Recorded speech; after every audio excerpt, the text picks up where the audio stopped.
Sasto Tips Alpha. Hello viewers, welcome to স্বাস্থ্য গল্প channel পক্ষ থেকে সকলকে স্বাগতম। আজকে আমরা আলোচনা করব ক্যালসিয়াম ট্যাবলেট সম্পর্কে। ক্যালসিয়ামের ট্যাবলেট সবচেয়ে কোনটি ভালো? আপনারা অনেকেই জানেন এই বিষয়ে, অনলাইনে অনেক প্রচুর পরিমাণে সার্চ করে থাকেন। এই বিষয়টা নিয়ে আজকে আলোচনা করব আপনাদের সাথে। আপনারা স্ক্রিনে দেখতে পাচ্ছেন মেডিসিন সব বিষয় নিয়ে যে আলোচনা। মেডিসিনের সম্পর্কে সবকিছু বিস্তারিত জানতে আমাদের চ্যানেলটি সাবস্ক্রাইব করে রাখতে পারেন। বাজারে অনেক রকমের ক্যালসিয়াম পাওয়া যায়। বিভিন্ন ওষুধ কোম্পানি বিভিন্ন নামে পাওয়া যায়, বাজারজাত করে থাকেন কোম্পানিগুলো। এবং এই ক্যালসিয়ামের মধ্যেও বেশ কিছু ক্যাটাগরি রয়েছে, বেশ কিছু ধরন রয়েছে। সেগুলো সম্পর্কে আজকে আমরা জানবো আপনাদেরকে একটু ধারণা দেওয়ার জন্য। যেমন ক্যালসিয়াম শুধুমাত্র ক্যালসিয়াম বাজারজাত করে থাকে অনেক কোম্পানি। আবার ক্যালসিয়াম প্লাস ভিটামিন D3, এই দুইটার কম্বিনেশন বাজারে বাজারজাত করা হয়। আবার আরেক ধরনের মেডিসিন রয়েছে coral calcium plus vitamin D3। তো শুধু ক্যালসিয়াম, আরেকটি হচ্ছে ক্যালসিয়াম প্লাস ভিটামিন D3, আরেকটি হচ্ছে কোরাল ক্যালসিয়াম ভিটামিন D3। এই তিন ক্যাটাগরির মেডিসিন। আরও ক্যাটাগরি রয়েছে, এই তিন ক্যাটাগরি বেশি জনপ্রিয়। এর মধ্যে রয়েছে শুধুমাত্র ক্যালসিয়াম, যেটা এর দাম তুলনামূলক একটু কম। তারপর ক্যালসিয়াম প্লাস ভিটামিন D3, সেটা আপনারা আগে থেকে জানেন। এরপর coral calcium plus vitamin D3, এটার দাম আরো বেশি। এখন এই তিনটার মধ্যে পার্থক্য কি? Coral calcium plus vitamin D3, এটা হচ্ছে সবচেয়ে বেশি কার্যকরী একটি ভিটামিন প্লাস ক্যালসিয়াম। শুধু ক্যালসিয়ামের তুলনায় কোরাল ক্যালসিয়ামে ন্যাচারালের ম্যাগনেসিয়াম থাকে, ফলে এটা আমাদের শরীরের কোন বা হাড়ের অংশে ফাটে গেলে অনেক বেশি কাজ করে থাকে ভালো। তাই এরপর থেকে ক্যালসিয়াম ট্যাবলেট যদি কিনেন, সেক্ষেত্রে অবশ্যই কোরাল যে ক্যালসিয়ামগুলো পাওয়া যায়, সেগুলো আপনারা সেবন করবেন, কেনার চেষ্টা করবেন বা সেবন করার চেষ্টা করবেন। বর্তমান সময়ে ডাক্তারগণ বেশিরভাগ ক্ষেত্রে কোরাল ক্যালসিয়াম প্রেসক্রিপশন করে থাকেন, সাজেস্ট করে থাকেন রোগীদের, তাদের রোগীদেরকে। হয় এই জন্য হয়তো আপনি অনেক সময় খেয়াল করবেন যে বাজারে বহু প্রচলিত ক্যালসিয়াম, যেমন নাম হচ্ছে ক্যালবো এক পাতা, দাম হচ্ছে আপনার 50 টাকা। ওখান্তরে আরো বাজারে বহু প্রতিচলিত একটি ক্যালসিয়াম, যেমন হচ্ছে কোরালকাল ডিএক্স, কোরালকাল ডি। কোরালকাল ডিএক্স এর দাম হচ্ছে 17 টাকা এবং কোরালকাল ডির দাম হচ্ছে 13 টাকা করে। কোরালকাল ডিএক্স এ এক পাতা 10টি থাকে, 10টির দাম 170 টাকা, এবং কোরালকাল ডির এক পাতায় 10টি থাকে, 10টির দাম 130 টাকা। তা যাই হোক, যেটা আমরা আলোচনা করতে চেয়েছি যে সবচেয়ে ভালো ক্যালসিয়াম কোনটা বর্তমানে বাজারে চলমান ক্যালসিয়াম। চলমান বলতে জনপ্রিয় একটি ক্যালসিয়াম কোরালকাল ডি ক্যালসিয়াম এবং কোরালকাল ডি ডিএক্স, এই দুইটাই সবচেয়ে জনপ্রিয় বর্তমান ক্যালসিয়াম। এই সেম ক্যাটাগরি আরো অনেক ধরনের কোম্পানি ক্যালসিয়াম রয়েছে, যারা এই ক্যালসিয়াম বাজারজাত করে। যেমন যেমন স্কোয়ারেল Calboral DX, Calboral D, popular company Calcoral DX, Calcoral D, ভ্যাকসিনকোড বিকোরাল ডিএক্স, লাইভেট কোম্পানি এলজিটা ডিএক্স, নাভানা কোম্পানি ক্যালডিগাল ডিএক্স ইত্যাদি। যা হোক, আমরা যা জানতে চেয়েছি এতক্ষণে আমরা জেনেছি যে কোরালকাল ডিএক্স বা কোরালকাল ডি বাজারে সবচেয়ে জনপ্রিয় একটি মেডিসিন এবং খুব প্রচলিত ভালো ক্যালসিয়াম। এটার পাশাপাশি আমাদের আরো জানা দরকার ক্যালসিয়ামের অভাবে আমাদের কি ধরনের শরীরে সমস্যা হয়, আর এই ক্যালসিয়াম খেলে কি ধরনের সমস্যা থেকে আমরা মুক্তি পাবো। সাধারণত আমাদের ক্যালসিয়াম বা ভিটামিন D এর অভাবে মাসেল পেইন বা মাংসপেশিতে ব্যথা বা শরীরের মাংসে ব্যথা হতে পারে। তারপর ভিটামিন D এর অভাবে ব্রোন পেইন, অর্থাৎ হাড়ে ব্যথা হতে পারে, আপনার হাড়ের জয়েন্টে ব্যথা হতে পারে।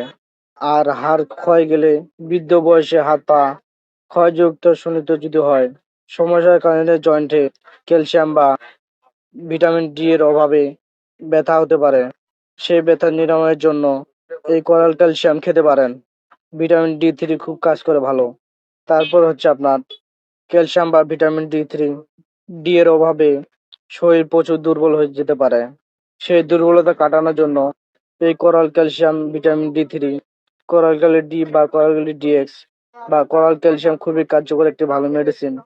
এছাড়া অনেক সময় দেখা গেছে যে ক্যালসিয়ামের কারণে, শরীরের দুর্বলতার কারণে প্রচুর ডিপ্রেশনে থাকতে হয়।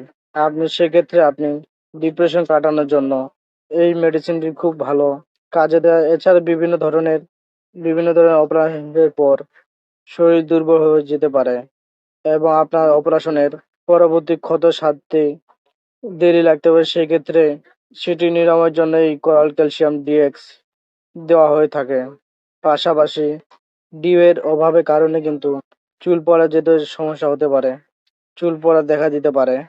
সেই চুল পড়ার সমস্যা থেকে রক্ষা পেতে এই কোরাল ক্যালসিয়াম দেওয়া যেতে পারে। আমরা জানি আমাদের শরীরে যে ভিটামিন ডি এর সোর্স হচ্ছে তিনটা।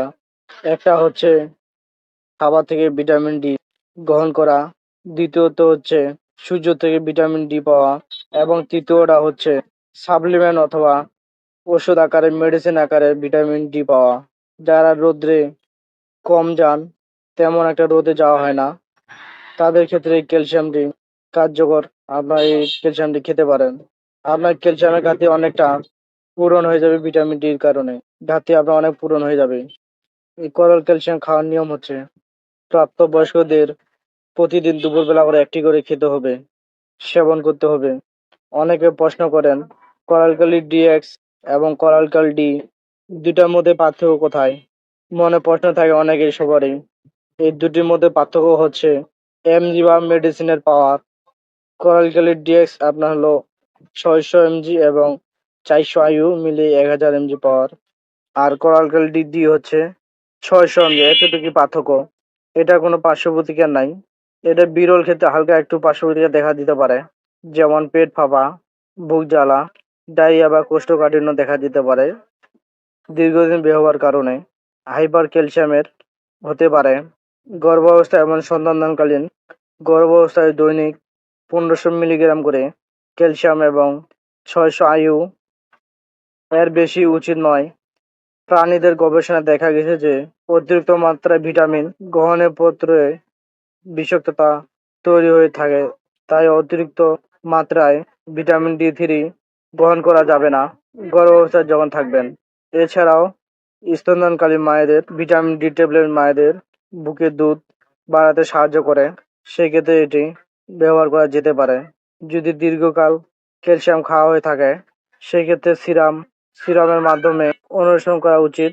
অতিরিক্ত মাত্রায় ভিটামিন D3 গ্রহণ করে থাকেন, হাইপার বিপি, টেমোনেসিস রোগ হয়েছে, সেই ধরনের রোগ হতে পারে। কিছু কিছু জটিল রোগীদের ক্ষেত্রে ভিটামিন ডি অথবা ক্যালসিয়াম সতর্কতা থাকতে হবে। যেমন মির্গির রোগীদের ক্ষেত্রে, অতিরিক্ত বয়স্ক রোগীদের ক্ষেত্রে হাইপার ক্যালসিয়াম এলিমিয়া বা প্রতিবন্ধী অ্যানাল ফাংশন লক্ষণগুলি দেখা দিলে রোগীদের ক্ষেত্রে ইত্যাদি। যাদের জটিল রয়েছে, কঠিন রোগ রয়েছে, তারা অবশ্যই ডাক্তারের পরামর্শ অনুযায়ী সেবন করবেন। মোটামুটি ভাবে আজকের আলোচনা এই পর্যন্ত শেষ করতেছি। আশা করি আপনারা কোরাল ক্যালসিয়াম নিয়ে আপনারা বুঝতে পেরেছেন। বাজারে চলমান ক্যালসিয়াম সবচেয়ে কোনটা ভালো, আমি এই ভিডিওর মাধ্যমে আপনাদের কাছে বেশি শুধু ধারণা দেওয়ার জন্য। এটা মানে এই নয় যে আপনি আমার পরামর্শ নিয়ে এই ভিটামিন বা ক্যালসিয়াম গ্রহণ করবেন। অবশ্যই আপনার শারীরিক সমস্যা একজন বিশেষজ্ঞ ডাক্তার দেখে পরামর্শ নিয়ে তারপর ওষুধ যে কোনো মেডিসিন সেবন করবেন। তিনি আপনার সমস্যা ভেদে পর্যায়ক্রমে দেখে আপনার মেডিসিন দিতে পারবে। আপনার শরীরের স্বাস্থ্য দেখে পরীক্ষা নিরীক্ষা করে তারপর আপনাকে ডাক্তার গুলো দিবে। তাই বন্ধু বান্ধবের কথা না শুনে আপনি ডাক্তারের পরামর্শ নিয়ে মেডিসিন সেবন করবেন। অনলাইনে ভিডিও দেখে বা কারো কথা শুনে নিজের বুদ্ধিমতে ওষুধ সেবন করবেন, এটা কখনোই ভুল করবেন না। তো ভিউয়ার্স, ভালো থাকুন, সুস্থ থাকুন। খোদা হাফেজ। আর মেডিসিন সম্পর্কে জানতে আমাদের চ্যানেলটি সাবস্ক্রাইব করে রাখবেন, যাতে করে আমরা ভিডিও দেওয়ার সাথে সাথে আপনাদের নোটিফিকেশন পৌঁছে। তো আজকের মতো ভিডিও এখানে শেষ করতে। তো ভালো থাকুন, সুস্থ থাকুন। খোদা হাফেজ। Dasto Tips Alpha.